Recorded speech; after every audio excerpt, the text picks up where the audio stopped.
नमस्कार दोस्तों, अध्यात्म सागर में आपका स्वागत है। दोस्तों, आज की वीडियो में अकबर बीरबल की बहुत ही मजेदार 8 कहानियां एक ही वीडियो में लेकर आए हैं। बस आप वीडियो में आखिर तक बने रहें। बीरबल अकबर के नवरत्नों में से एक थे और वह अपनी वाक्पटुता एवं चतुराई के कारण अकबर के बेहद करीबी थे, जिस कारण से बाकी मंत्री बीरबल से चिढ़ते थे।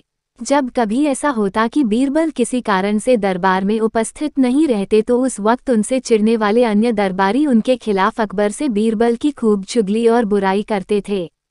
हमेशा की तरह एक रोज ऐसा हुआ कि बीरबल के दरबार में न होने के कारण सभी को उनकी बुराई करने का मौका मिल गया। अकबर का साला भी बीरबल से चिढ़ता था, क्योंकि अकबर अपने साले से ज्यादा बीरबल पर भरोसा करते थे। अकबर के साले के भड़काने पर मंत्रियों को और बल प्राप्त हो गया। एक मंत्री ने कहा, हुजूर आज फिर से बीरबल दरबार में नहीं आए। जब भी किसी जरूरी गंभीर मसले पर बात होती है बीरबल गायब ही रहते हैं, क्योंकि आपसे उन्हें बहुत ज्यादा छूट दे रखी है। उसी का फायदा बीरबल उठाते हैं, जबकि हम लोग आपकी कोई भी बात पर तर्क नहीं करते हैं। आपकी कही हर बात को सर आंखों पर रखते हैं, लेकिन आप बीरबल के आगे हमें कुछ नहीं समझते।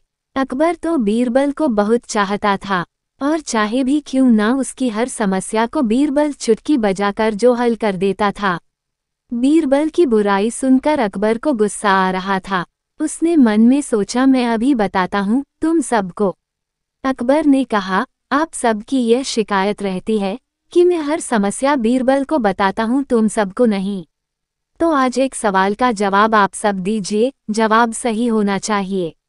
अगर जवाब गलत हुआ तो समझ लेना कि आज तुम सबका आखिरी दिन है। अकबर की इस बात को सुनकर सभी डर गए। उन सब में से एक ने डरते हुए बोला, प्रश्न क्या है हुजूर? अकबर ने कहा, दुनिया में सबसे बड़ी चीज कौन सी है? सही जवाब देना, वरना कल का सूरज तुम सब नहीं देखोगे। उत्तर घुमा फिरकर नहीं देना है, सटीक जवाब होना चाहिए। सभी आपस में खुसुर फुसुर करने लगे। फिर बोले, हुजूर हमें थोड़ा सा वक्त चाहिए। ठीक है, 1 हफ्ते का समय देता हूँ। अकबर ने कहा। जितने भी दरबारी बीरबल की बुराई कर रहे थे सभी दरबार से बाहर आकर सोच में पड़ गए कि आखिर सबसे बड़ी चीज क्या है। और एक ने कहा, मुझे लगता है अल्लाह सबसे बड़ा है। तब दूसरे ने कहा, अल्लाह कोई चीज नहीं है, कुछ और सोचो। भूख सबसे बड़ी चीज है, भूख इंसान से कुछ भी करवा सकती है। तीसरा बोला, नहीं, भूख को सहा जा सकता है। फिर क्या हो सकती है सबसे बड़ी चीज? 6 दिन बीत गए लेकिन उन्हें कोई उत्तर नहीं सूझा। हार कर वे चारों बीरबल के पास पहुंचे और उसे पूरी घटना कह सुनाई, साथ ही हाथ जोड़कर विनती की कि प्रश्न का उत्तर बता दें। बीरबल ने मुस्कराकर कहा, मैं तुम्हारे प्रश्न का उत्तर दूंगा, लेकिन मेरी एक शर्त है। हमें आपकी 1000 शर्तें मंजूर हैं।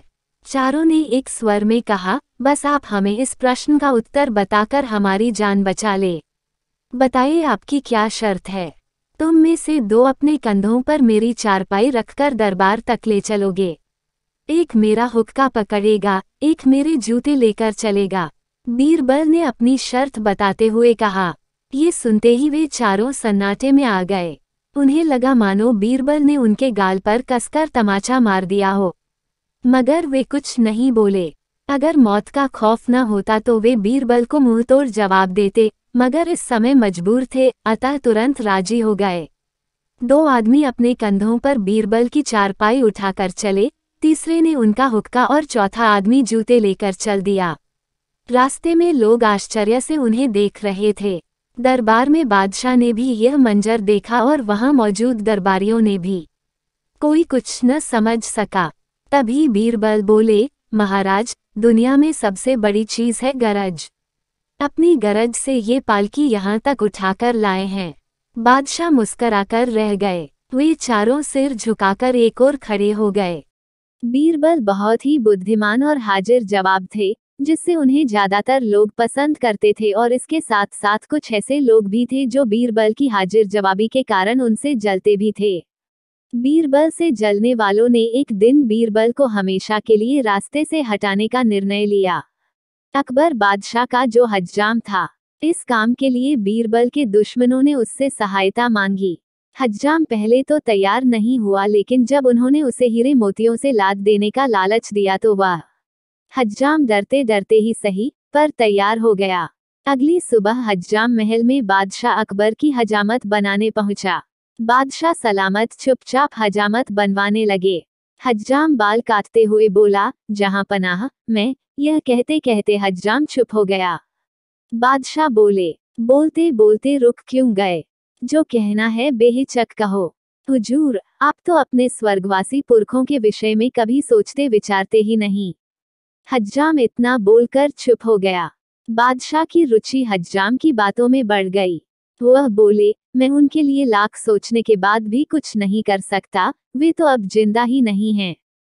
हज्जाम की अब हिम्मत बढ़ गई। वह बोला, जहां पनाह, आपके पुरखे स्वर्ग में ही तो हैं, वहां किसी को भेजकर यह तो जाना ही जा सकता है कि वे किस हाल में हैं। क्या ऐसा हो सकता है? बादशाह के चेहरे पर खुशी पसर गई। उन्हें हज्जाम की यह सलाह काफी पसंद आई। वे बोले, लेकिन किसी को स्वर्ग में कैसे भेजा जा सकता है?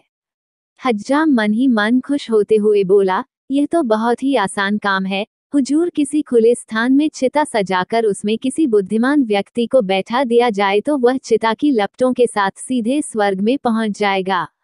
हज्जाम की यह योजना बादशाह को भी पसंद आई, लेकिन उन्होंने अगले पल ही सवाल कर दिया, योजना तो ठीक है, पर इस तरह से जलने को कौन तैयार होगा? हज्जाम ने सुझाव दिया, जहां पनाह, बीरबल राज्य के सबसे चतुर व बुद्धिमान व्यक्ति हैं। इस कार्य के लिए उनसे अधिक योग्य दूसरा कोई व्यक्ति नहीं हो सकता। अकबर बादशाह यह सुनकर गंभीर हो गए, क्योंकि वह समझ गए थे कि बीरबल को जान से मारने के लिए चाल चली जा रही है।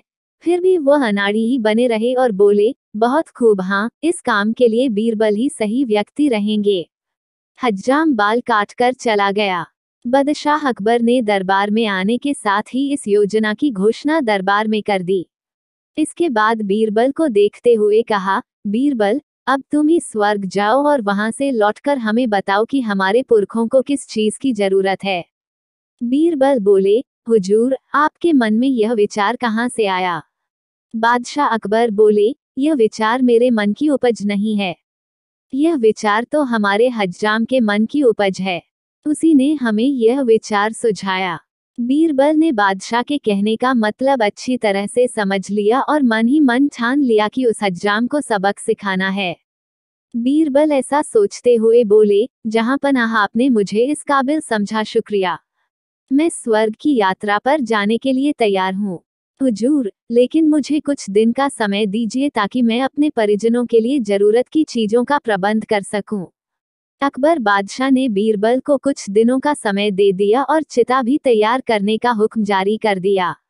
बीरबल ने इस बीच चिता की जगह को जाकर देखा, फिर चिता के स्थान से अपने घर तक अंदर ही अंदर एक सुरंग खुदवानी आरंभ कर दी। बीरबल के चिता पर बैठने की तारीख आ गई। नगर के सारे लोग वहां आकर जमा हो गए। बीरबल सुरंग के द्वार से सटकर लेट गए और दरबारी कारिंदों ने उनके चारों तरफ लकड़ियां सजा दी। देखते ही देखते चिता धू धू करके जल उठी। बीरबल को चाहने वाले आंसू बहा रहे थे और ईर्ष्या करने वाले खुश हो रहे थे। लेकिन चतुर बीरबल तो सुरंग से होते हुए अपने घर पहुंच गए थे। कुछ महीनों के बाद बीरबल दरबार में आए तो उनके हितैषी और शत्रु दोनों ही चकित रह गए कि एक मरा हुआ व्यक्ति पुनः जिंदा कैसे हो गया। वो बड़ी मुश्किल से पहचान में आ रहे थे क्योंकि उनकी दाढ़ी बेतरतीब बढ़ी हुई थी। बीरबल शहंशाह अकबर को सलाम करते हुए बोले, मेरे मालिक, मैं सीधा स्वर्ग से यहाँ आ रहा हूँ, आपके पुरखों की भी खबर लेकर आया हूँ। बादशाह अकबर प्रसन्न होते हुए बोले, बीरबल, तुम ठीक तो हो? स्वर्ग में मेरे सब पुरखे कैसे हैं? बीरबल बोले, जहाँ पनाह, वहाँ किसी बात की कोई कमी नहीं है। चारों तरफ अमन ही अमन है। हाँ, वहाँ पर एक चीज की कमी है। बोलो बीरबल, हम वह चीज वहां भिजवाने की कोशिश करेंगे। बादशाह सिंहासन से यह कहते कहते खड़े हो गए। बीरबल बोले, हुजूर, वहां कोई ढंग का हज्जाम नहीं है। आपके पुरखों ने कहा है कि कोई ढंग का हज्जाम फौरन यहाँ भेजा जाए। हुजूर, स्वर्ग में पहुंचने का रास्ता तो हम सबको मालूम हो ही गया है। वहां अब किसी को भी भेजना हमारे लिए कठिन नहीं रहा। शहंशाह अकबर बोले, हाँ, तुम्हारी बात तो सही है, पर वहां किस हज्जाम को भेजा जाए? बीरबल अब कहाँ चूकने वाले थे। वह झट से बोले, हुजूर, इसमें भी कोई पूछने की बात है? आपका शाही हज्जाम वहां जाएगा। उससे बेहतर हजामत और कौन बना सकता है, हुजूर? ठीक है बीरबल, हम शाही हज्जाम को ही स्वर्ग भेज देते हैं।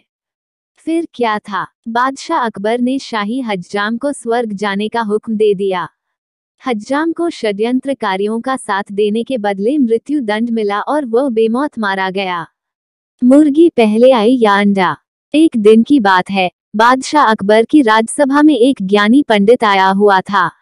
वह कुछ सवालों के जवाब बादशाह से जानना चाहता था, लेकिन बादशाह के लिए उसके सवालों का जवाब देना मुश्किल हो गया। इसलिए उन्होंने पंडित के सवालों के जवाब देने के लिए बीरबल को आगे कर दिया। बीरबल की चतुराई से सभी वाकिफ थे और सभी को उम्मीद थी कि बीरबल पंडित के हर सवाल का जवाब आसानी से दे सकते हैं। पंडित ने बीरबल से कहा, मैं तुम्हें 2 विकल्प देता हूँ। एक, या तो तुम मुझे मेरे 100 आसान से सवाल के जवाब दो या फिर मेरे एक मुश्किल सवाल का जवाब दो। बीरबल ने सोच विचार करने के बाद कहा कि मैं आपके एक मुश्किल सवाल का जवाब देना चाहता हूँ। फिर पंडित ने बीरबल से पूछा, तो बताओ, मुर्गी पहले आई या अंडा? बीरबल ने तुरंत पंडित को जवाब दिया कि मुर्गी पहले आई। फिर पंडित ने उनसे पूछा कि तुम इतनी आसानी से कैसे बोल सकते हो कि मुर्गी पहले आई? इस पर बीरबल ने पंडित से कहा कि यह आपका दूसरा सवाल है और मुझे आपके एक सवाल का ही जवाब देना था। ऐसे में पंडित बीरबल के सामने कुछ बोल नहीं पाया और बिना बोले ही दरबार से चला गया। बीरबल की चतुराई और अक्लमंदी को देखकर अकबर हमेशा की तरह ही इस बार भी बहुत खुश हुए। इससे बीरबल ने साबित कर दिया कि बादशाह अकबर के दरबार में सलाहकार के रूप में बीरबल का रहना कितना जरूरी है। दोस्तों, हमारे जीवन में अनेक ऐसी समस्याएं आती है जिनका सामना यदि हम शांत मन और सही तरह से दिमाग लगाकर संयम रखते हुए करें तो हर सवाल का जवाब और हर समस्या का हल मिल सकता है। जादुई पानी। बात उस दिन की है जब एक व्यापारी को दरबार में पेश किया गया, जिसे लोगों से झूठ बोलकर सामान बेचने के जुर्म में पेश किया गया था। बादशाह अकबर ने उसे कारावास की सजा सुनाई। बादशाह बोले, हमें झूठ बोलने वालों से सख्त नफरत है, पता नहीं लोग झूठ क्यों बोलते हैं। दरबारियों, क्या आप में से भी कोई झूठ बोलता है? सभी दरबारी बादशाह को खुश करने के लिए बोले, हुजूर, हमने कभी झूठ नहीं बोला, हमें तो झूठ से बहुत नफरत है। सिर्फ बीरबल ही चुप थे, तो बादशाह ने बीरबल से पूछा, बीरबल, तुम कुछ नहीं बोल रहे हो, तुम बताओ, तुम झूठ बोलते हो या नहीं? बीरबल बोला, हुजूर, मैंने कभी ना कभी तो झूठ बोला ही होगा, क्योंकि कभी कभी ऐसे हालात हो जाते हैं कि हमें झूठ बोलना पड़ता है। बीरबल की बात सुनकर बादशाह को गुस्सा आ गया। वह बोले, बीरबल, हमें तुमसे यह उम्मीद बिल्कुल नहीं थी। तुम हमारे नवरत्नों में से एक हो और तुम झूठ बोलते हो। हम आज ही तुम्हें मंत्री के पद से हटाते हैं, चले जाओ यहाँ से। बीरबल कुछ नहीं बोले और वहां से चले गए। बादशाह को भी दुख हो रहा था, लेकिन उन्होंने भी बीरबल को नहीं रोका। बीरबल अपने घर पर बैठे थे, तब उन्हें एक उपाय सूझा और वह बादशाह के दरबार में जा पहुंचे। उन्हें देखकर बादशाह बोले, बीरबल, तुम ये क्यों आए हो? हमने तो तुम्हें निकाल दिया था। बीरबल बोले, महाराज, मैं यहाँ नहीं आना चाहता था, लेकिन मैं आपका वफादार हूँ, इसलिए यह बात आपको बताना मैंने जरूरी समझा। बादशाह बोले, कौन सी बात? बीरबल बोले, हुजूर, एक दिन मेरे घर पर एक बाबा आए, मैंने उनकी बहुत सेवा की। जाते जाते उन्होंने मुझे पवित्र जल की एक शीशी दी और बताया कि इस जल की कुछ बूंदें पीने से व्यक्ति कभी बूढ़ा नहीं होगा, और शीशी देने के बाद वह बाबा गायब हो गए। बीरबल की बात सुनकर बादशाह के साथ सभी दरबारियों की आंखों में चमक आ गई। वह सभी उस जल को पीने के लिए बेसब्र हो रहे थे। तभी बीरबल बोले, लेकिन महाराज, उस बाबा ने एक शर्त भी बताई थी कि इस पवित्र जल को पीने वाले ने कभी झूठ ना बोला हो। यदि उसने कभी भी झूठ बोला होगा तो वह व्यक्ति अत्यंत वृद्ध हो जाएगा और कभी भी ठीक नहीं होगा। बीरबल की यह बात सुनकर सबका जोश ठंडा हो गया। बीरबल ने सभी दरबारियों को जल पीने के लिए बुलाया, लेकिन कोई भी आगे नहीं आया। तब बीरबल बोले, हुजूर, मुझे लगता है कि सभी दरबारियों ने कभी ना कभी झूठ बोला है, लेकिन आपने तो कभी झूठ नहीं बोला, आप तो ये पवित्र जल पी सकते हैं। लेकिन बादशाह अकबर भी जल पीने के लिए आगे नहीं आए, क्योंकि उन्होंने भी कभी ना कभी झूठ बोला ही था। तब बीरबल बोले, हुजूर, यह कोई चमत्कारी जल नहीं है, मैंने झूठ बोला था।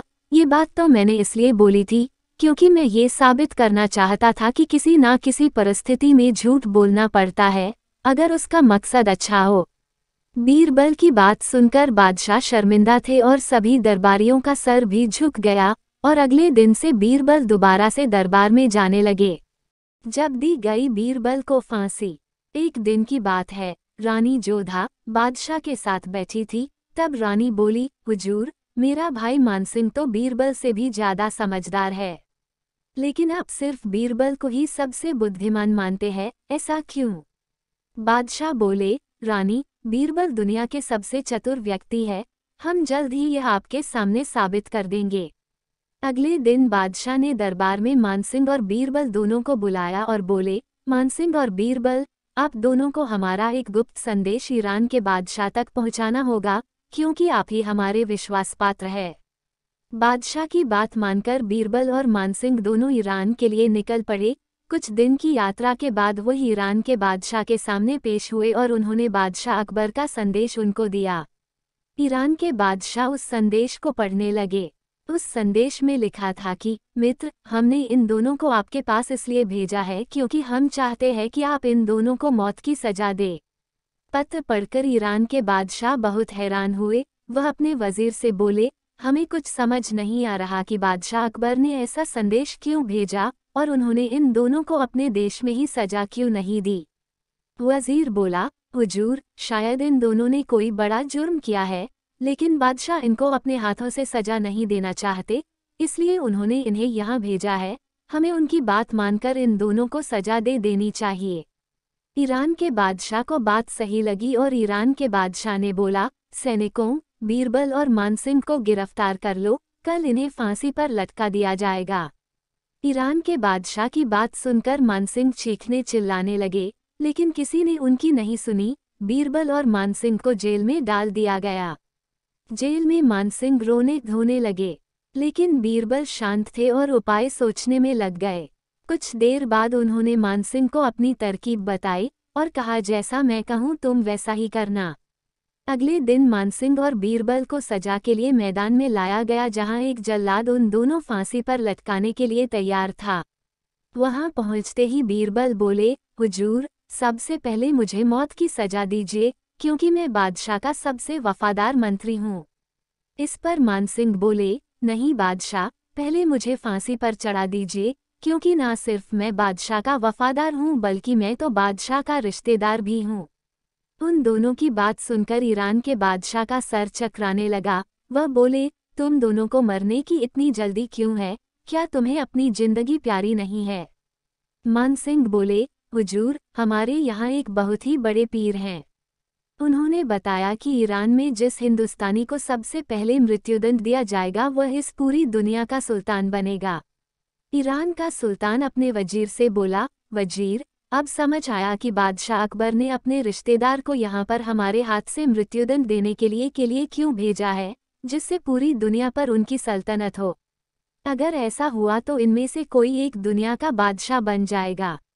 वजीर बोला, जहाँ पनाह, अगर इनकी बात सही हुई तो हमसे बड़ी गलती हो जाएगी। हिंदुस्तान का एक बंदा दुनिया का बादशाह बन जाएगा, हमें ये खतरा मोल नहीं लेना चाहिए। हम इन दोनों को रिहा कर देते हैं और बादशाह अकबर को संदेश भिजवा देते हैं कि बिना गुनाह जाने हम किसी को मौत की सजा नहीं दे सकते। ईरान के बादशाह को उसकी बात अच्छी लगी। उन्होंने अपने संदेश के साथ उन दोनों को रिहा कर दिया। वो दोनों उसी वक्त अपने घोड़ों पर बैठकर वहां से निकल लिए। दिल्ली के दरबार में पहुंचने के बाद उन्होंने अपनी पूरी कहानी बादशाह को सुनाई और मानसिंह ने बताया कि किस चतुराई से बीरबल ने उन दोनों की जान बचाई। वो दोनों बादशाह अकबर से उनकी गलती पूछने लगे कि क्यों उन्हें मरने के लिए वहां भेजा गया।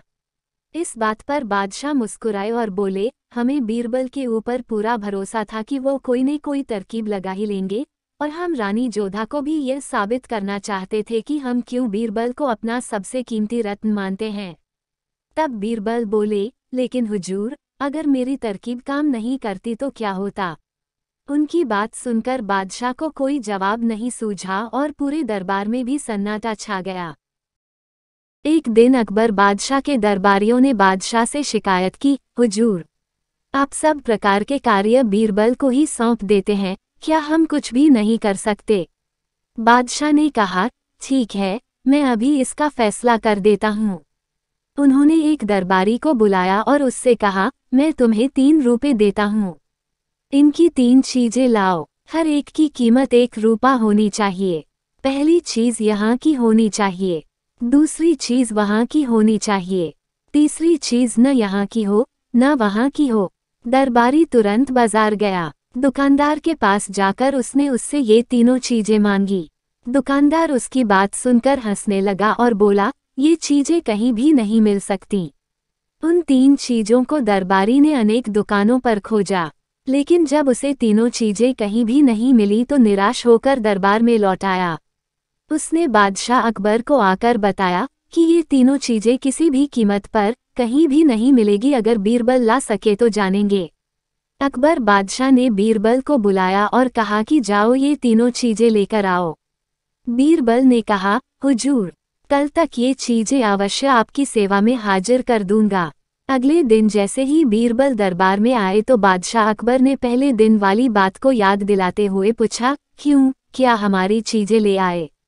बीरबल ने फौरन कहा, जी हाँ, मैंने पहला रुपया एक फकीर को दे दिया जो वहां से भगवान के पास जा पहुंचा। दूसरा रुपया मैंने मिठाई में खर्च किया जो यहाँ काम आ गया, और तीसरे रुपये का मैंने जुआ खेल लिया जो कि न यहाँ काम आएगा न वहाँ अर्थात परलोक में। उनकी बात सुनकर सभी चकित रह गए और अकबर ने बीरबल को बहुत सा इनाम दिया। नदी रोती क्यों है? एक बार की बात है, बादशाह अकबर अपने महल में सोए हुए थे। बरसात के दिन थे तथा शहंशाह अकबर का महल यमुना नदी के तट पर ही था। यमुना नदी में बाढ़ आई हुई थी, जिस कारण से लहरें उठ रही थी और किनारों पर टकरा रही थी, जिससे अजीब सी छप छप की आवाज होती थी। रात का सन्नाटा चारों तरफ फैला हुआ था। बादशाह गहरी नींद में सोए हुए थे। छप छप की आवाज जब बादशाह के कानों में पड़ी तो वह जाग गए और छप छप की आवाज सुनने लगे। फिर इसके बाद बादशाह को नींद नहीं आई तो वह कमरे में ही उठकर टहलने लगे। टहलते टहलते वह खिड़की के पास आ गए और पानी से लबालब भरी यमुना नदी को अपलक देखने लगे। लहरों की छप छपाहट अभी भी उनके कानों में गूंज रही थी। तभी उन्हें ऐसा जान पड़ा जैसे नदी रो रही हो।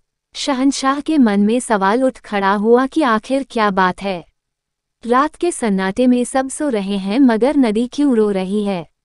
अपने इस प्रश्न का जवाब वह नहीं ढूंढ सके तो बिस्तर पर आकर चुपचाप लेट गए। दूसरे दिन शहंशाह दरबार में आए तो सभी दरबारियों से यही प्रश्न किया कि आप लोग ये बताएं कि नदी रोती क्यों है। बारी बारी से सभी दरबारियों ने अपनी अपनी समझ के अनुसार जवाब दिया, लेकिन किसी के भी जवाब से बादशाह को संतुष्टि नहीं मिली। इसी बीच बीरबल दरबार में पधारे। बादशाह ने बीरबल को देखते ही सवाल कर दिया, बताओ बीरबल, नदी क्यों रोती है? बीरबल इस बेतुके सवाल पर कुछ देर तक हतप्रभ खड़े रहे। फिर उन्होंने कहा, जहां पनाह, मैं आपके सवाल का जवाब तभी दे सकता हूं जब मैं नदी का रोना अपने कानों से सुनूंगा। बीरबल, नदी के रोने की आवाज तो मैं तुम्हें रात के सन्नाटे में ही सुनवा सकता हूँ। बादशाह ने ये कहकर बीरबल को देखा। बीरबल रात होने पर शहंशाह के महल में पहुंचे। बादशाह उन्हें अपने महल की खिड़की के पास ले गए और वह छप छप की आवाज उन्हें सुनाई और इसका कारण पूछा। बीरबल अगले पल ही यह समझ गए कि यह तो पानी के बहने की आवाज है और बादशाह ने इसे ही नदी का रोना मान लिया है। बीरबल झुककर बड़े ही विनम्र स्वर में बोले, हुजूर, नदी अपने पिता के घर यानी पहाड़ से विदा होकर अपने पति यानी समुद्र के यहाँ जा रही है, जिससे वह पिता से अलग होने के गम में रोती जा रही है। बीरबल का जवाब इतना सटीक और हकीकत भरा था कि बादशाह अकबर खुशी के मारे गदगद हो गए और कहा, बीरबल, तुम्हारे पास तो हर सवाल का जवाब होता है। हम तुम्हारे जवाब से संतुष्ट हुए। और बीरबल को ढेर सारा इनाम पुरस्कार स्वरूप दिया, जिस कारण से वहां पर बैठे और अन्य दरबारी एक दूसरे का मुंह ताकते रह गए। एक दिन बीरबल और बादशाह अकबर की एकांत में बातें हो रही थीं। इसी बीच बादशाह ने बीरबल से रामायण की तर्ज पर शाही रामायण बनाने की चर्चा की। बीरबल बोला, बादशाह सलामत, यह कौन सी बड़ी बात है। शाही रामायण तो बन जाएगी, परंतु यह इतना आसान काम नहीं है जो थोड़े समय में कर दिखाया जाए। इसे बनाने में कम से कम 3 महीने का समय लगेगा और रुपये भी काफी खर्च होंगे। बादशाह अकबर ने कहा, तुम खर्च की चिंता मत करो, शाही रामायण बनाने की तैयारियां शुरू करो और मुझे बताओ कि इसको बनाने में कितना खर्चा आएगा। बीरबल कहते हैं कि जहांपनाह, इस समय तो मैं खर्च के रुपयों का ठीक ठीक आंकड़ा नहीं बता सकता, परंतु इतना है कि काम शुरू करने के लिए मुझे 20,000 रुपये मिलने चाहिए। अकबर ने खजाने से 20,000 रुपये दिलाकर बीरबल को 3 महीने की मोहलत दे शाही रामायण तैयार करने के लिए विदा किया। बीरबल रुपयों को लेकर सीधे अपने घर पहुंचा और उनसे स्थान स्थान पर मौका देखकर कुआं, बावली खुदवाने का कार्य आरंभ किया। इस प्रकार जब 2 महीने समाप्त होकर तीसरा महीना भी समाप्त होने को आया, तो बीरबल को शाही रामायण की सूझी। उसने बाजार से कोरा कागज मंगाकर उसकी एक मोटी पुस्तक तैयार कराई और फिर उसे एक आदमी के सिर पर रखकर अकबर के पास पहुंचा। बीरबल बादशाह को पुस्तक दिखाकर बोला, जहांपनाह, अब तक रामायण तैयार हो गई होती, परंतु अभी इसमें कुछ काम और बाकी हैं, जिसकी पूर्ति के लिए आपके पास आना पड़ा। कृपा कर मेरे संदेह को मिटाकर इसकी पूर्ति करा दीजिए। अकबर ने कहा, बताओ बीरबल। बीरबल बोला, जहांपनाह, रामायण में एक नायक और नायिका का प्रधान होना आवश्यक है। रामायण में श्री राम नायक थे। यहाँ नायक तो आप अकेले हैं, परंतु आपके पास कई नायिकाएं हैं। इसलिए इसमें किस बेगम को प्रधान मानकर नायिका बनाया जाए। बादशाह अकबर बोले, प्रधान बेगम को ही इसकी नायिका बनाओ। बीरबल पुस्तक को लिए बड़ी बेगम के पास पहुंचा और उनसे कुशल प्रश्न के पूछा। बादशाह सलामत ने शाही रामायण बनाने का आदेश दिया है, जिसके अनुसार रामायण काव्य की नायिका महारानी सीता जी को राक्षस राज रावण के घर रहना पड़ा था। इसलिए आप किसके घर रही हो? आपसे इसका उत्तर मिलने पर मैं शाही रामायण तैयार कर डालूंगा। बीरबल की ऐसी बातें सुनकर बेगम सिर से पैर तक जल गईं और उन्होंने अपनी दासी को आज्ञा देकर उस शाही रामायण को बीरबल के सामने ही जलवा दिया। बीरबल बेगम से विदा होकर अकबर के पास आया और बेगम के द्वारा चिढ़कर शाही रामायण जलाए जाने का सारा किस्सा कह सुनाया। फिर हाथ जोड़कर बोला, पृथ्वीनाथ, शाही रामायण फिर भी तैयार हो सकती है। यदि आप चाहते हो तो दूसरी आज्ञा दीजिए। अकबर ने कहा, बीरबल, जो होना था सो हो गया, अब दूसरी रामायण बनाने का कष्ट आपको नहीं दिया जाएगा। महाराज रामचंद्र समर्थ थे, मैं उनकी तुलना नहीं कर सकता। मैं तो यह पहले ही समझ चुका था, मुझे तो केवल तुम्हारी परीक्षा लेनी थी। मैं भली भांति जानता हूँ कि तुम्हारे हाथ से रुपये बुरे कामों में खर्च नहीं हो सकते, इसलिए समय समय पर तुम्हें कुछ रुपये देकर इसी बहाने तुमसे अच्छे अच्छे कामों को कराया करता हूँ। अब तुम घर जाकर विश्राम करो। कल से दरबार में हाजिर होकर अपना 3 महीने का पिछड़ा काम संभालो। दोस्तों, ऐसी अच्छी अच्छी कहानियाँ और जानकारी सबसे पहले आप तक पहुँचे तो नीचे दिए गए सब्सक्राइब बटन को दबाकर बेल आइकन पर क्लिक कर नोटिफिकेशन ऑल पर क्लिक कर दें। साथ ही वीडियो को लाइक शेयर करना ना भूलें। धन्यवाद।